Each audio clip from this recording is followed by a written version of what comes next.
Just wish I could be vertical. All right. We're officially live. We're officially live, all technology issues aside. We're here. And I do believe we're not in a Mercury retrograde. So Oh, just you just have to go and start up bringing astrology into it.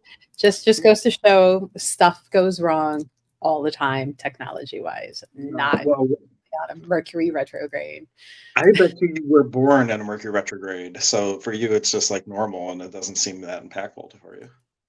No, I think a lot of people just use that as an excuse to blame all their problems on so they don't have to deal with it. Well, and my apologies to everybody. I'm a little weird today because I ended up having to stream from my phone because my computer wasn't cooperating. So, you work with what you have. But today we're talking about Nawis, which is an energy system that we use in the Paqo Kuna tradition of Peru. But while we wait for people to filter in, we're just going to talk a little bit in general about nature mysticism or whatever Melissa has on her mind besides Mercury retrograde. Right. No, and feel free to ask questions, drop comments if you're past students, if you've sat through and I shouldn't say sit, right? Because there's very much of getting up and walking around. It's not just a sit and study. It's a very hands-on tradition and apprenticeship. So feel free to ask questions. Tell us what you learned, what your favorite part of the apprenticeship was. Before we jump into the Nawis, which are similar yet different. I think a lot of people are going to be used to hearing the word chakra and have an understanding of what those are. So Nawis, similar yet different. Yeah, and that's a good thing to start off with is in this tradition, even from village to village, they celebrate the differences. They say in the difference you find the gold. And if you relate away what they're telling you or teaching you to something that you already know, it kind of closes you off for what's different and closes you off for what you don't know because you already figure you know everything. So you just kind of shut down and don't absorb everything that they're teaching you. It's a very open tradition. I mean, they welcome all things, so you don't have to do it only this way in a little box. And I'm typing as I'm talking, so forgive me for that. While she's typing, I'll reference one example of this. There's these stones called chumpy stones, and originally they were 5, but when the Spanish came and took over, they were like, well, what are these stones for? And they related it to chakras instead. So now they make 7 stones instead of 5, but originally it was 5 stones for the 5 energy centers. But because people who were new to them thought, oh, that's just like this other thing we found out, they related it away and they just shut down to the differences because they were completely different from chakras. The chakras mean spinning disc. Nawi is more like eye, like a photo lens, if you think of it that way. Yeah, I was gonna say, yeah. It kind of, yeah, a good photo lens with those little layers, like the old-fashioned photo, things that expand out and the little layers kind of overlap. Hello, Amy. So yeah, we're discussing those, and I think a lot of people are used to chakra wheel, but we're going to go over some differences. And I think the biggest one is that there's not as many Nawis. Technically, there's 5, but the 5th one actually is 3 eyes and 1, so technically there could be 7. Could be. Yeah, the conscious Nawi is your 2 physical eyes and like your inner eye or your third eye. So like the 3, but they consider that 1 eye. So technically it's 5, but if you really wanted to like be detail oriented, maybe you could argue that there's 7. So feel free to ask questions. So Hank, I think you are a little more on the up and up on some of the Nawi work. Like I knew they were there. I would work with them, especially doing any hucha work, but the Nawis weren't a main part for me to like focus in on and spend a lot of time researching. Yeah. So the Nawis really, if you think of the chakras, that's the energy distribution of the. Well, let me backtrack one thing. Zane would say that when you find different things in different regions of the world that are similar, that speaks to that nobody got it quite right, But because there's all these similar things like chakras and nawis and nadis and meridians and all these things, that maybe it's a universal truth that's underneath it all. And so maybe what we're talking about, it's not 100% what it is, but it's definitely different from the chakras. Nawis is how energy comes in and out of your field in a way, is how I think of it. Chakras are energy distribution, nawis are energy, how energy comes in and out of your field. And you have 5 of them, and I'll go over them real quick, and then we'll dive into each one a little bit differently, and more importantly, how we use them in the tradition for our work. But at the tailbone, you have the nawi that connects you to the water, which is black. At your navel, you have the nawi, which connects you to Pachamama, which is the earth, and that is red. At the heart, you have the one for the sun, which is gold. At the throat, it's silver and blue, and that is for the wind and the moon. There's 2 coming into that one. And then you have the conscious nawi at the third eye, which is your 2 physical eyes and your inner eye, third eye, if you want to look at it that way. Mm-hmm.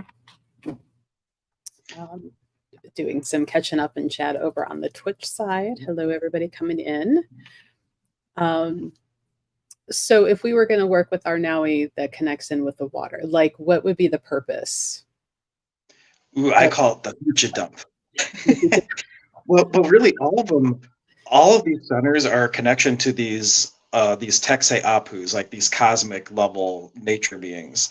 And through each of these centers, when you offer them your heaviness, they offer back to you like that pure spirit energy, and you use your heaviness as something to connect and dialogue and reciprocate with all these different nature spirits. So we use each of these nawis for connection. We use each of these nawis for communication.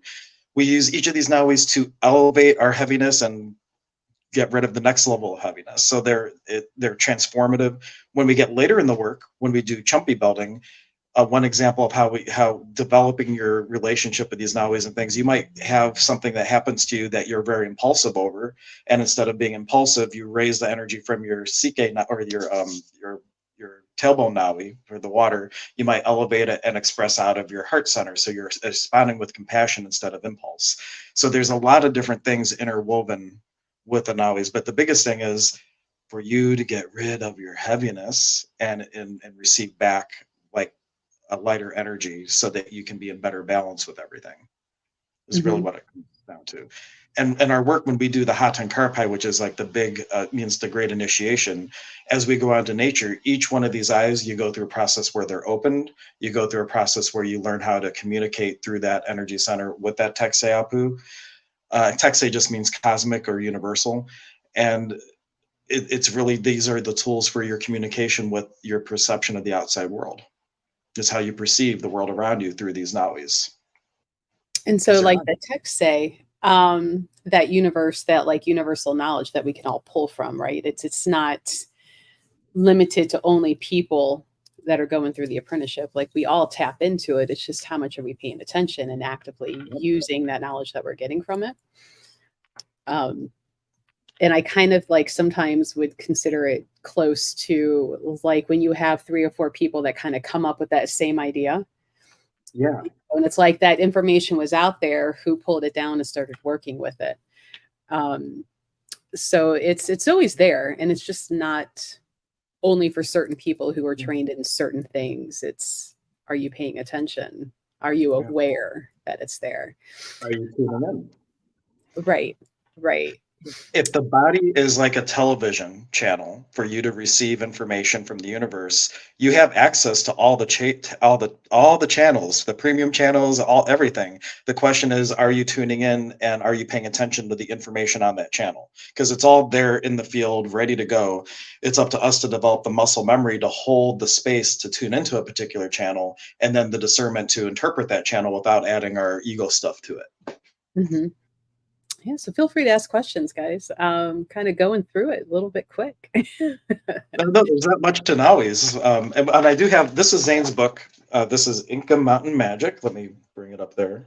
And Melissa has these available in the store, but he does have like a little picture on this page where it can show you where the energy centers are in this particular system. So you have that too. But Melissa has the books. I highly recommend them, and I can dive into there. In his book, he does say 7 eyes also, actually, because he does count the conscious Nawi, the third eye one as the seventh eye. The seven, because I know Yeah. like in chakras, like everybody's like, oh, there's the seven, and then all of a sudden there's this extra one. There's ones on your hands. There's one, and so the chakras like keep Yeah. expanding out. The So Pana Nawi, the right eye, the Loki Nawi, the left eye, and the conscious Nawi, third eye. But I've always heard them describe those as the three of, like, they're all working together. mhm. But the right eye is gold. I forgot the colors for those ones actually, and it connects us to the realm of Inti Taita, Father Son, and our mystical vision. The left eye is silver. It connects us to the realm of Mama Kia and our magical vision. Mama Kia is the moon, and the conscious Nawi, the seventh eye. It starts at the third eye and reaches up to the top of the head, and its color is purple and connects us to the realm of the upper world or the Hanak Pacha. This is Inka Mountain Magic. I see the question. What book is it? This is Zane's book, who's our teacher. Yeah, I am pulling up the link right now. Got a other You can see him there chilling with his people on the mountain. He was invited to be a godfather for one of the villagers' daughters. He got to name the daughter and everything, and he was basically I don't know how that, like, he's part of the family in a sense.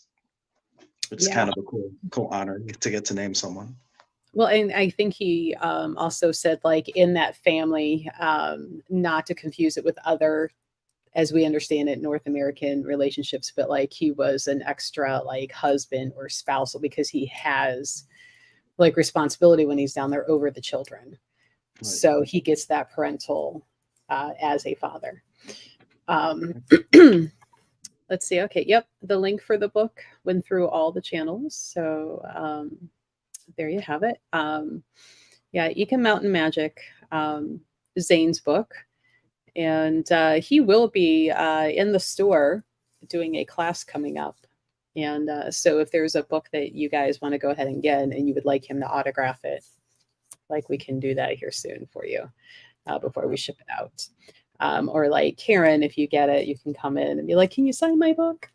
And I'm sure. It's always fun when he gets asked to sign his book because he's always like, he gets this, he's like, me? You're asking me? So he's always like appreciative when somebody thinks who wants them to get their book signed by him. And he is working on a few other projects too, so hopefully that will be coming out soon. And then we can tell you about his other books, and eventually redoing this book will be cool too. And for anybody, if this calls to you, we do have now on the website, on Melissa's site somewhere, you're able to sign up for the apprenticeship next year, and there's like different options where you can start paying now, so you have 12 payments, make it a little bit easier. But if you're interested in that, it's going to run April through October, one in-person week in a month plus online content. So every week you're going to have stuff online, but we're meeting in person once a month where we can do the stuff that you can't do online. So it's a really good blending of the online and the in-person. Yes, I am scrolling through all of our events to get that link up for you. Well, and I see now when you told, well, I'm going to fix the thing you mentioned yesterday. That was because I made packages, and I don't know why it's showing up under reader stuff. I didn't think it should, so I don't know. Do what now? When you ask, anyway, okay, so I'm talking shop online. I made the packages for you to be able to sign up for Zane's thing, like the 12 payments or the down payment and payments and all that. And the way I did it, for some reason, if you go to like my reader page, you can sign up for the apprenticeship program. Oh, okay. I don't know what's happening. So I'm gonna try to fix that. I don't know why that's happening, but I'm gonna try to fix it. So. Here we go. But let us know if you have questions. And while Melissa goes through that, like, one cool thing I thought about the Nawis is when a baby's born, at least in the mountains, I can't say in all Peru, but like when someone's born and they're around people of this tradition, they do two things when the baby is born. One is they do a soul retrieval for being cut from the mother. And then the other thing they do is they do a little technique where they regulate the Nawi that connects you to the earth, because we are born and we're like wide open. And one of the reasons we may have an empath crisis here in North America is like a saying that they have there is the children of the North walk with leaking navels, meaning that we're just wide open and we're not regulated. And that's one reason maybe we have all these empaths, because we're Pachamama. That navel is how you're getting all your information in from this middle world. So what are you aware of? and what's coming in, and just a little bit of regulation, closing that, not closing the eye, but regulating the eye to be smaller, like you're bringing in a lot less data. And maybe you Mhm. wouldn't be as overwhelmed if you relate to being an empath. So maybe think about that with your navel and just like, what would I need to do just to regulate that so I'm not wide open all the time? And it's funny, one of the healing techniques, and I don't know if he included this in the regular apprenticeship, like in this last one, but calling the little body gremlins, and you open up the eye and you purposely let it like just seep out for a bit, and then you seal it back up. Yeah. Well, because when you call them what they are, people are like, "What is that?" And I'm like, just think of them as like little body gremlins, you know. Yeah, I like body gremlins better. Or like little leprechauns, right? Because they are guarding your body, your presence, your being, and so almost kind of like getting the permission of the physical body to open and like let all of this excess like sludge out of that's getting stored. So kind of like that whole like repressed emotion or repressed things that you deal with, and it gets stored in the body. This is kind of like a quick, not always easy way of like releasing a bunch of it at one time. Yeah. And there's always aftercare when you do this. The online version of the program this year, he actually brought those little body gremlins in at the very beginning, or towards the beginning. And at night, the exercise was that you would activate the Mookies, we call them, and you would basically intend for an energy flush overnight. And then in the morning, you would work with the big angels, the Encanchus, if I'm pronouncing it right, and bring in new light for the day. So there's a discipline where if you do that every day, that you're letting them work on you at night to clear out what's not working for you, and then bringing in new energy to clear the past to the future. So the really good combination that he did, and he had like a guided exercise for each one. And once you have it anchored, you can just intend it, and you're going. But the exercises are intended for you to develop that muscle so you can work with them more freely without having to go through a whole guided process. Yeah, and maybe we'll have to talk more on the unconscious, because they're not quite angels. So we don't want to confuse. Well, they're definitely extraterrestrial, kind of. Yeah, yeah, they're more But, alien in that they're not of this normal world as we see it, yeah, and yeah, they're off of this planet, but they're not the same as angels. definitely not. Um, and I know there are some people who are all in on their angels, and and I'm like, okay, let's be upfront. They're not quite the same. Do similar work, yet different and not quite the same.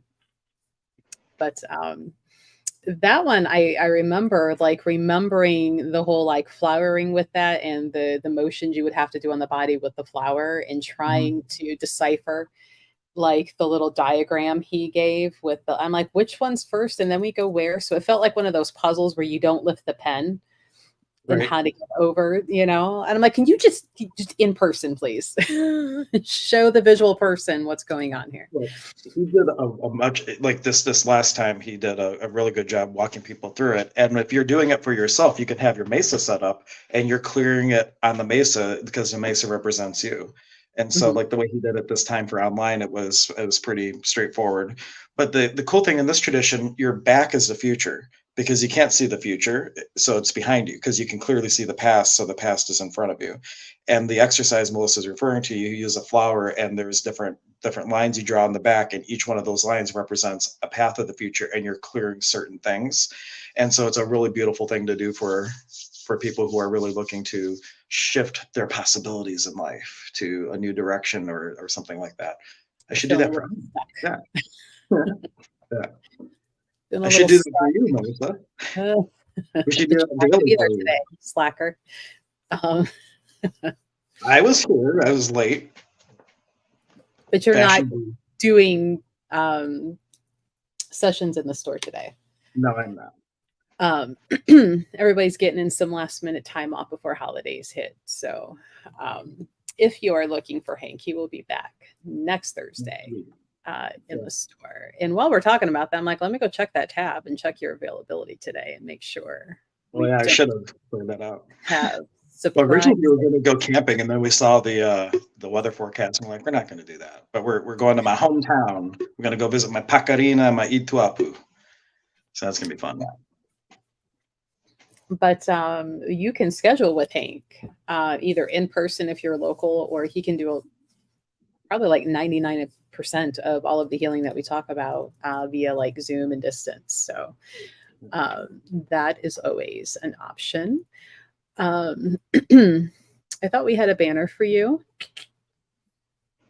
Apparently not. We're going to fix that right now.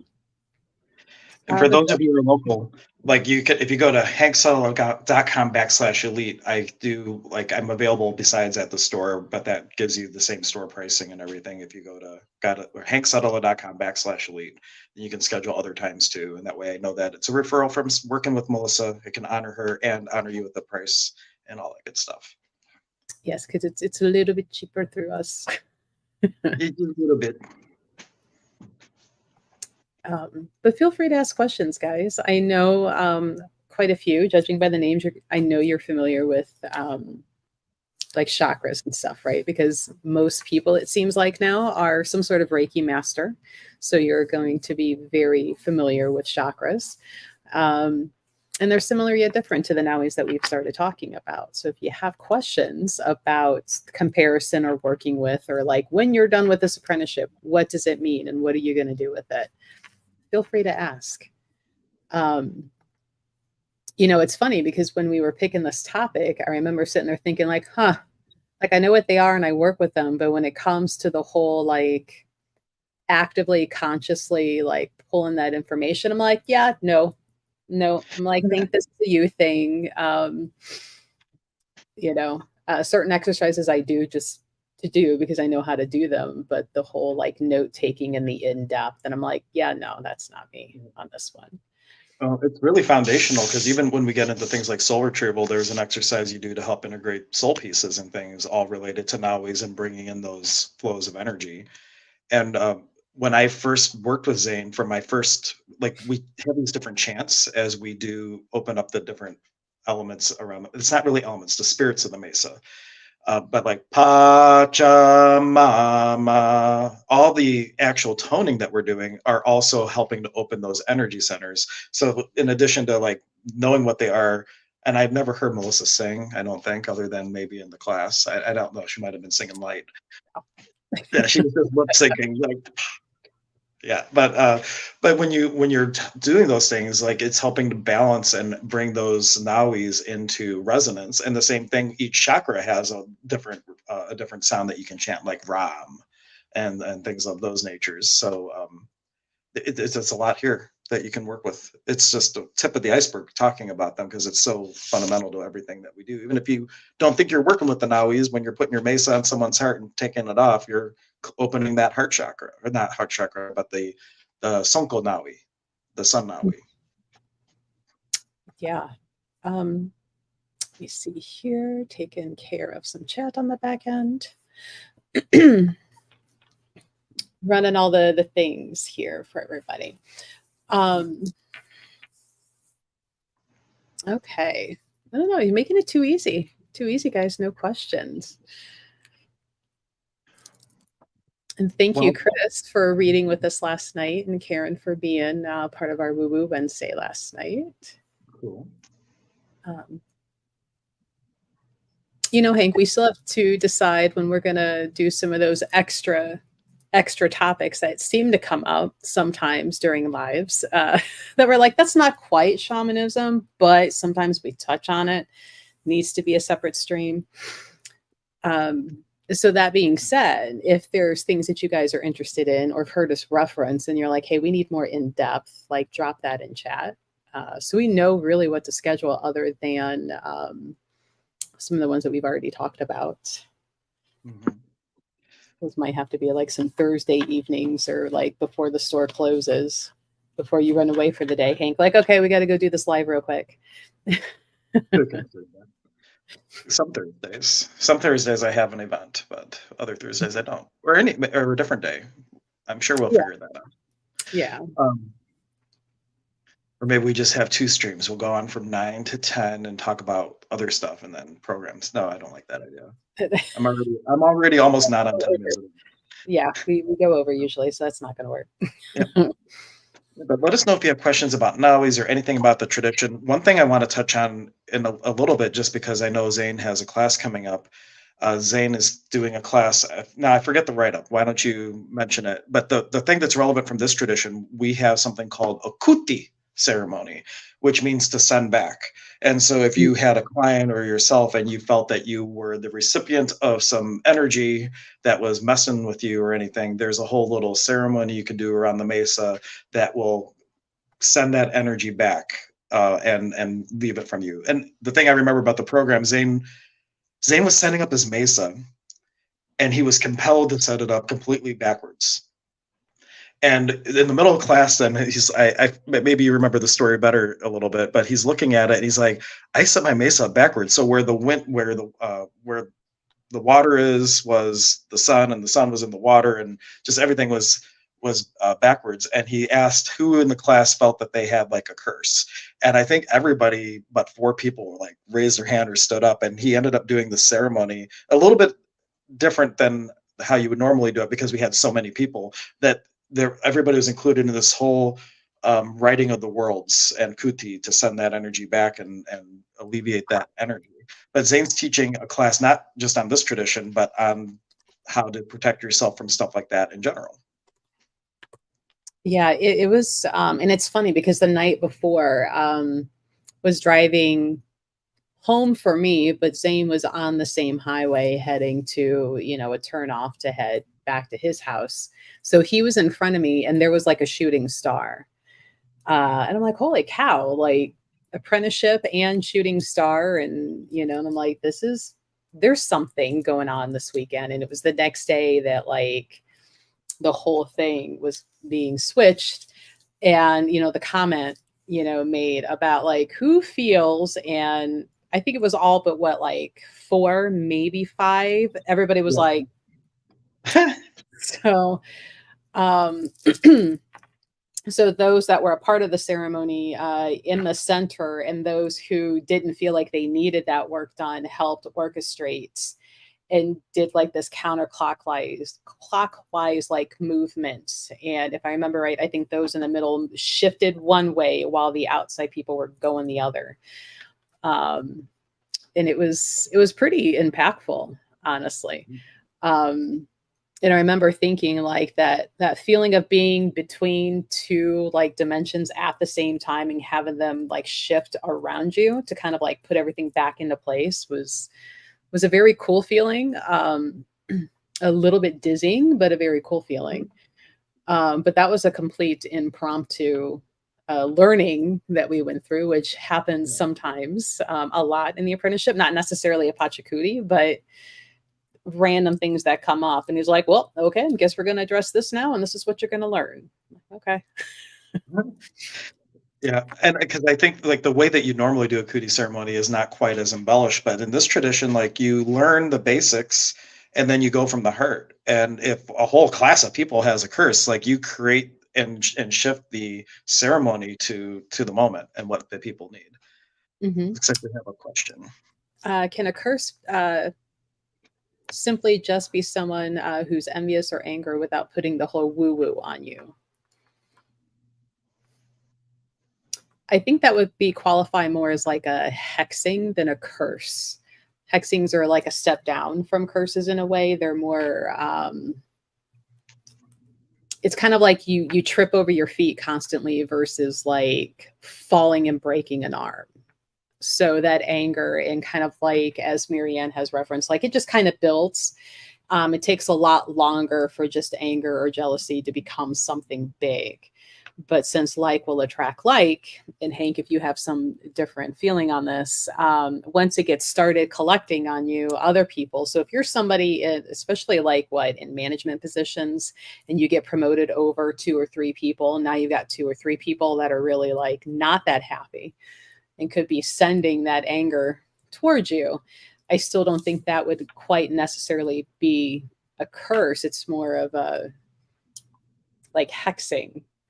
They would actually have to like come together, actually put intent down and workings, and knowingly like, this is what we're doing, not just like check her out over there at her new desk. Now, what it can do along the similar lines, like if you're very aware and you feel someone being angry or envious, and you then start saying, everybody hates me. And now you are saying things against yourself, and it becomes you that it builds. So, like, I think the worst sorcerer against you is you. And if you're really aware and you start buying into other people's points of view about you, that can become a self-fulfilling prophecy and things. And that can be really hard to break out of Yes. because it's you doing it to yourself then. Yeah, it's kind of like what you're paying attention to, um, is what you're going to notice. So if you're only noticing every little thing that goes wrong, now you're going to start believing, well, like maybe I am hexed, maybe I am cursed, versus like, hey, look at all these good things that went well too. Yes, you're absolutely right, Divine. Um, it's kind of like something as simple as like you hit every red light. So you're trying to get there in a hurry, and all of a sudden, like you're hitting out every red light. But and like in this case, like leaving the store, trying to go to the bank, and if you're familiar with Lorraine Road in North Olmsted, it's a red light every freaking 20 feet. Mhm. And it was just a day packed full of all sorts of things. I'm like, why am I hitting every damn light? Usually, if you go this speed, you can get through a couple of them before you hit one. And I'm like, why is this happening? And then it's like when I finally got to the bank, was walking up to the door and noticed this little bitty old grandma. She was like maybe this big. She was tiny, pocket size, and like shuffling her way up there. And I kind of got to the door right before her, but I'm automatically like, she can't even open this door. This door weighs like 20 times her. So, I waited a moment, and when she managed to get up there, I opened, she's like, thank you. And I'm like, if I hadn't hit every red light, this poor lady wouldn't have been able to get into the door. So I chose to turn that into like, I was able to come help, and I, got to help her. So it's kind of like twisting what you think on things, and Mhm. not twisting it about, but like changing the perspective of like, what is the good coming out of this? And even if somebody is trying to send hexes or do like, you kind of automatically start undoing them because you're ignoring the negative that's coming and finding the positive, and not giving credence and weight to anything negative, those little annoyances. Mhm. And in a way, like it's harder for them to land anything on you. Um, oh, right. Said in sarcasm, typed in sarcasm, I bet. It's 100% of it. Lorraine's one of the most evil streets I have ever encountered. No, not Boston's worse. Boston's worse than Lorraine, but it's Lorraine Road's up there. Right, Divine. Another example. Every time I get some money, something happens versus graduate. Wow, I always have money when something happens. Exactly. Exactly. Um, so it's a perspective change, which some people have a hard time doing because they're in the habit of always focusing on that negative. Um, is this sane? I wonder. Facebook user. We will be doing a crash course in black and white magic. People will gather experience and tools that act as protection. It probably is. But he didn't click the permission for StreamYard to let us see him. So we're pretty sure that's Zane, who has a class coming up on the 21st, and it's like a 4-hour class on the whole mysticism and taking the fear out of it, out of magic, curses, and hexes.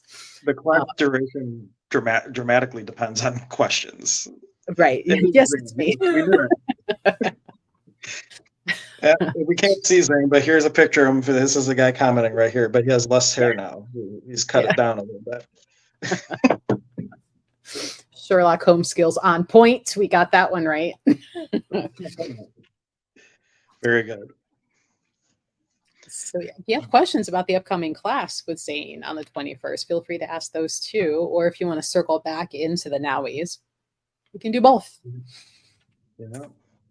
All of this is relevant though. Like one of the things I think is great about the apprenticeship is like when you go through and you have your chumpy buildings and everything, it almost creates your energy field like a bug zapper. Like, or as Zane would say, your bubble becomes like Teflon. Shit hits, but it doesn't stick.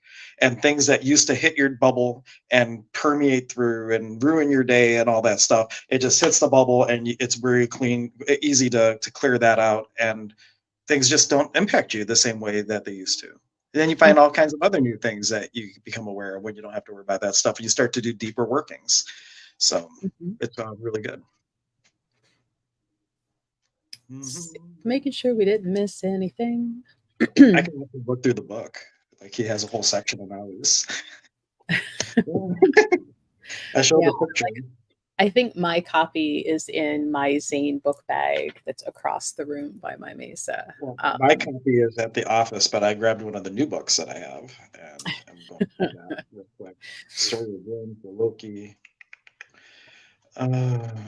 We got to get Zane on here too. We have for the next time me and Melissa Canster, we got a whole video Zane made about Yanantan that we'll get to play, and so that will be good too. That was made in anticipation of Hank not being here today, but now we get to bank that. Yeah, we get to save it. So there's the CK Nawi. That's the one for the water at the base of the spine. Its color is black, and it connects us with the energies of the water. And water connection is connecting to the earth. It goes to the deepest realms of the underworld of Pachamama. So we use the water in this tradition to deeply connect with the mother. Then we have the Cusco Nawi, which is for Pachamama in the navel, and that eye is red, connects us to Mother Earth. Sonko Nawi, good, I was remembering most of my words. Located in the chest, its color is gold, connects us with Inti Taita. And then we have the Kunka Nawi, located in the throat. That one I did not remember. And that its colors are blue and silver, and it connects us to Sister Wind and Mother Moon. And then Pana, the right eye, which we already went over, the left eye, Loki, and the Kanchas Nawi, which starts at the third eye and goes up to the crown. One big eyeball. One big eye. And I think that's another, like, some people in the apprenticeship were kind of thrown off about the color changes because you're so used to chakra, like rainbow. These are nowhere near rainbow in order, but very important coloring. And I think it was thrown off people too about the one being black, right? And they're like, why? Because black, it's a negative connotation. It's always evil. And I'm like, it's not. But think of the deepest, darkest water. Can you see down there? No. It's pitch black. It's the depths. It's the getting down in there and finding what's been kind of thrown overboard. And like, I'll deal with that some other time. Well, it's down there in that darkness. And if you're really pulling things up and starting to do that work, it's gonna come from deep down in there. And it's black down there. So it's like, don't be afraid just because one of the Nawis is, black. Sonic elevator, right? Well, and I think, Hank, you, like many years ago, gave the reference of like boulders coming up. Yes.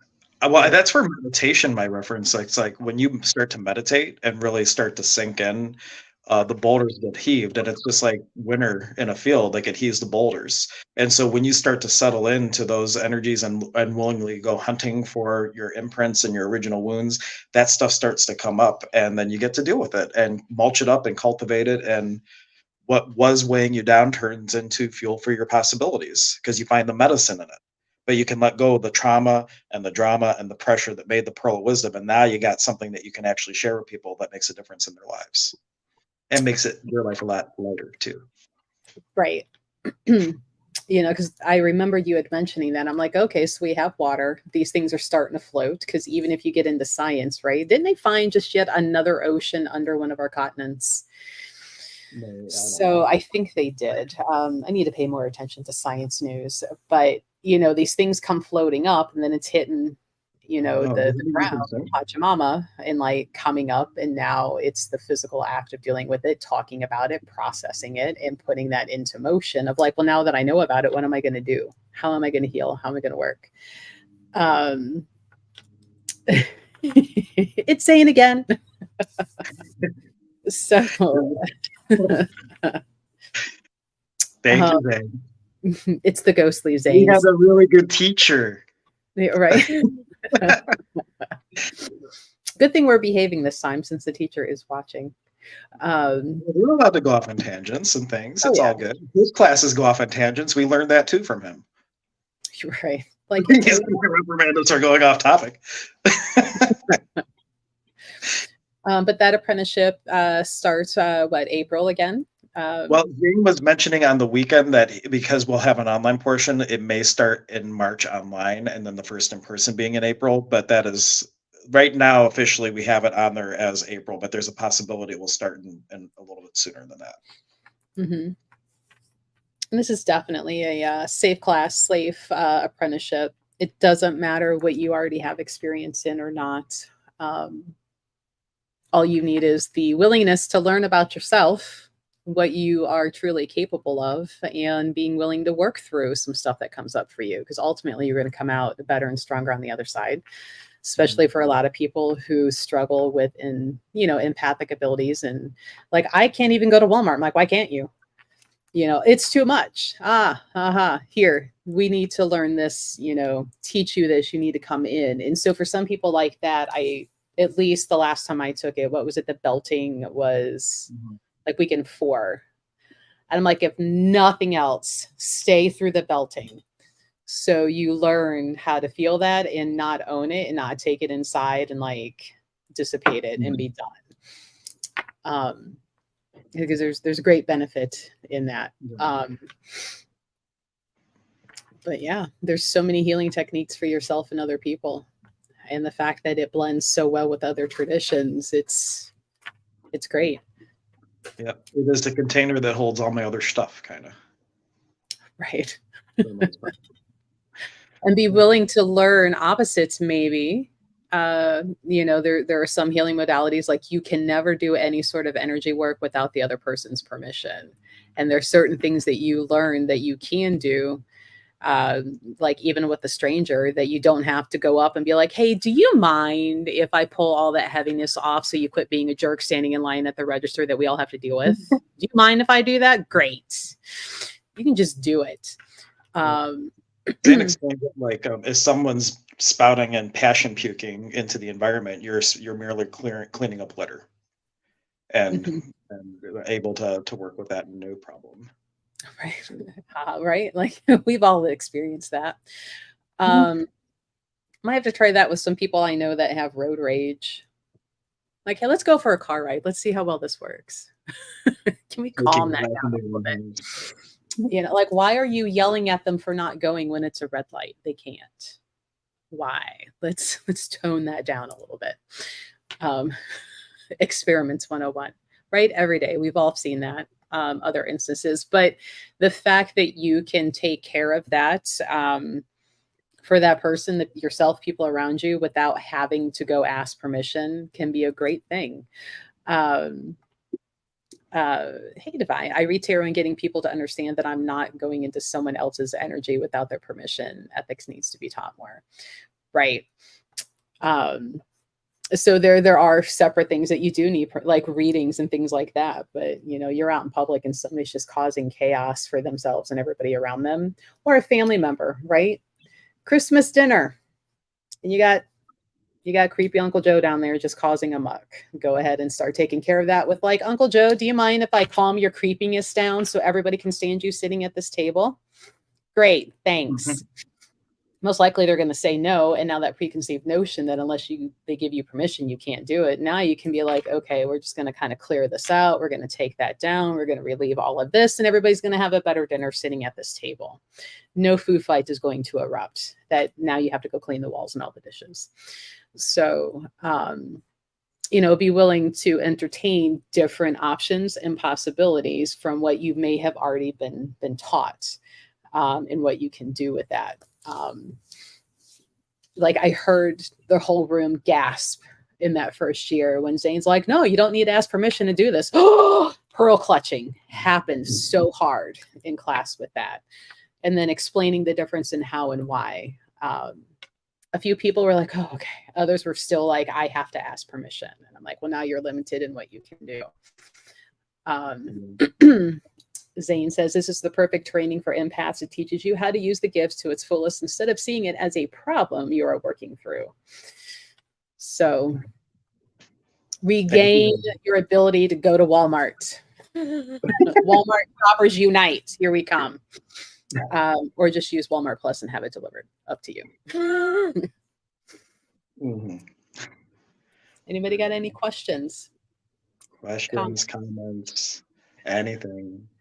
Right. Also about Zane's upcoming class on protecting Right. yourself from imposed energies. That's really what Zane's class is about. What we were just talking about, people who don't ask permission that try to use energy or tools or techniques to force their will on you and change. And that's what his class is about, us to know about that and how to protect or do things to not Hmm. allow that. Yeah. Right. Or go to Target. Target. Fancy it up. Target. Mhm. Um, well, I think we're kind of done unless there's other questions coming in. Um, if you were thinking of scheduling with Hank, he is not available today in store, but will be available next week. And otherwise, if you go to Hank's website, you can book on a different day.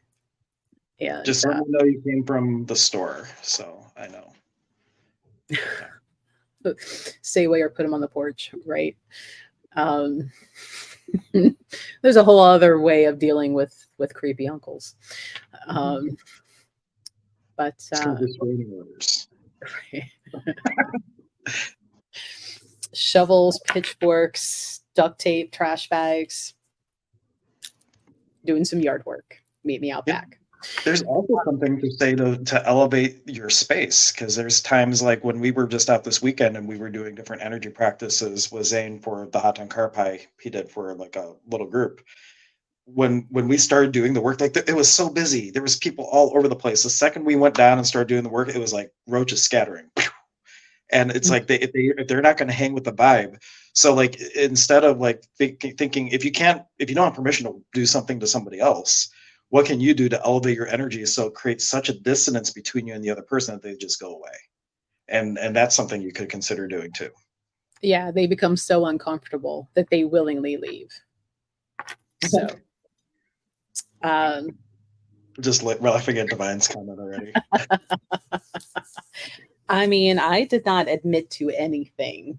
I just threw out possibilities. I'll call you if I need bail money. I'll tell you where to find it. Um, so, unless It's we've got some more questions, I think we're done. I gotta head up to the store. You have to go do your family thing. Zane in comments preparing for class on the 21st. So if you're local and you want to get into some of the mysticism and the darker arts of how not to be afraid, and I say this because so many people are so afraid that there's this fear and that it's dark and it's bad and it's evil, like come learn how not to be afraid of this stuff. Check Blue Leader. But that is next Saturday, the 21st. And it's quite a long class because it's not just an hour, hour and a half. It's like a 4-hour class. You're getting a lot of information and a lot of workings to take with you. And That's make the life big thing. Things you can take with you and apply. Is it's otherwise, just I'm going to say, knowledge without application is just trivia, and this is about getting comfortable using what you're learning. Mm-hmm. You know what, Amy? We're gonna get a hold of Zane and see if maybe between now and then either we can host it online as well or make a separate like whole online version Yeah, for if everybody. it's something streamable, I can bring in stuff and stream it. I don't know if it is or not. Zane can tell us that. Zane might not know yet. We are kind of like throwing this on him right now.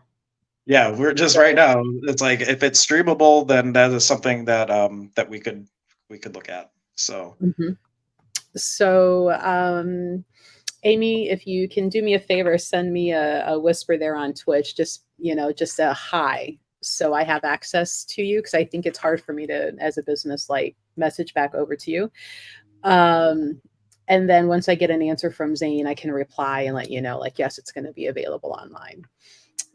and Um, the entire apprenticeship we're talking about, like he does have a just an online. There's some stuff you have to do in person, like the Hatan Karpay death rites and the belting. Well, no belting you can do online, but there's an online version that you get a lot of the information and things. It's just a few things that you're missing. So that's another option if his work resonates with you. You could consider just doing the online apprenticeship in the future too.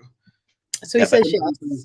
oh yeah, So maybe we need to discuss that through some chat here in the next couple of days and figure out lining that up of doing the streaming part with the in person.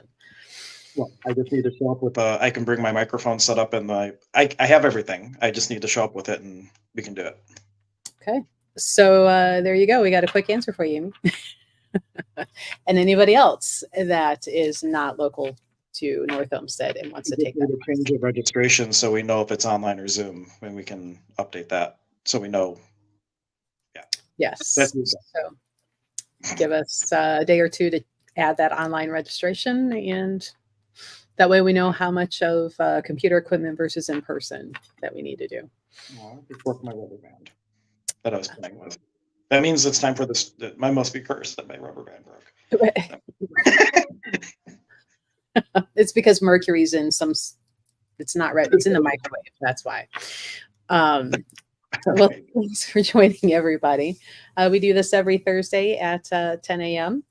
Sometimes a few minutes late when we're hunting down Hank and microphones and computers that work. Yeah. It was not working with you this morning. Didn't work today. I'm streaming from my phone, which is why I'm this way instead of this way. Right. You're very, very no background image, but that's okay. Yeah. I got cool texture. It's just not widescreen. Not widescreen. Negative 2 stars for you. There you go. Just don't move so it doesn't flip and autocorrect itself into the vertical. But join us Thursdays at 10 a.m. where we do all shaman talk. I don't think we've decided our discussion topic for next Thursday yet, but you can send in suggestions of which you've heard us reference, you want more clarification, or if you've kind of sat through, participated in the apprenticeship, and you would like some more clarification, that helps us pick some topics to go over everything that can be learned in this apprenticeship, not just the Nawis and how to work with them. Were things that were your favorite that we can touch on again. We could do it both ways on that. Mm-hmm. Good. All right, but until next time, bye everybody. Bye.